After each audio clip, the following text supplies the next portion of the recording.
time to validate our input. The first input I'm going to be validating is the name input. If not name.length alert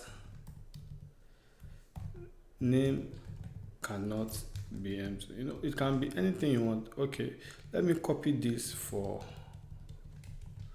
password. If not password.length, I say password cannot be empty. I'm also going to copy this and use it for the gender. If not gender.length, gender cannot be empty. I'm also going to use this for pet. If not pet.length, pet cannot be empty. I am also going to validate the row. If not row.length, but this time around I won't be using the constant row. I'm going to be using the check value. If not check value.length, I'm going to alert row cannot be empty. To make things better, why not let us create a custom class that is going to handle this validation? And what we're going to pass in is the name, we'll pass in the password, we'll pass in the gender, we'll pass in the pet, and also the check values for the rows. Then let us create this here, which is validation. What are the parameters we are taking? We are taking the name, password, gender, pet, and rows. Okay, so the first thing I'm going to do is to create an errors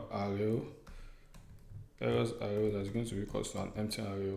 So I'm going to do my validation here. Let me just come here and copy everything here into this place, but this time instead of alerting it, I'm going to say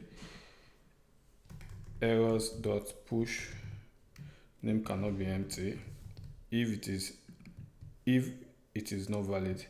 I'm also going to push this, I'm also going to push this, I'm also going to push this, and I'm also going to push the but since we change this to row, let me rename this thing to rows. What we've actually done here is that anytime any of this is invalid, we are pushing this feedback to the error array. But when everything is valid, the array is going to be empty. So at the end of the day, let us just return the error array and which is here. So the next thing we are going to do is that we're going to check if this errors.length, which is the error, if it has length, that means that we should return it is invalid, and we are going to alert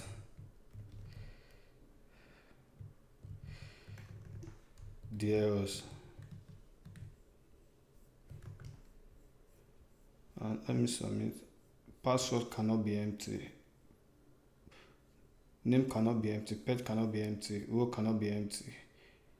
So this is because of everything is not filled. So let me fill it. My name, Abel.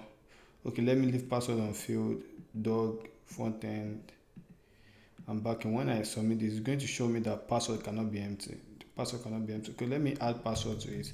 When I click this, we said that when it is valid, it should say alert validation successful. And when I come here, fill everything, mail, cat, designer, and I click submit, it's going to allow validation successful.